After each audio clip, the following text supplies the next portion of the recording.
আসসালামু আলাইকুম ভিউয়ার্স, কেমন আছেন সবাই? আশা করি সবাই অনেক বেশি ভালো আছেন। নতুন একটি ভিডিওতে আপনাদেরকে স্বাগতম। ভিডিওর টাইটেল এবং ভিডিওর শুরুতে আপনারা দেখতে পাচ্ছেন যে আজকে আমরা চলে আসছি গাইবান্ধার মিনি হাতিরঝিলে।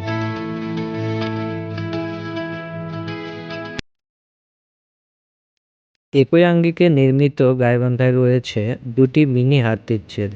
এই ব্রিজ দুটি গাইবান্ধার ঘাঘট নদীর একটি শাখার উপর নির্মিত হলেও মানুষ এই ব্রিজ দুটির নামকরণ করে মিনি হাতিরঝিল, কেননা এই ব্রিজ দুটির ডিজাইন ঢাকার হাতিরঝিলের আদলে করা।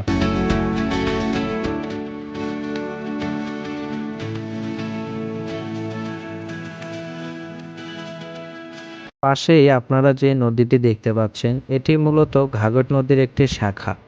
এর পানি প্রবাহ চলমান নয়, তাই এটিতে সবসময় স্রোত না থাকার ফলে প্রায় সময়ই এই নদীর মাঝে কচুরিপানার উপস্থিতি দেখতে পাওয়া যায়।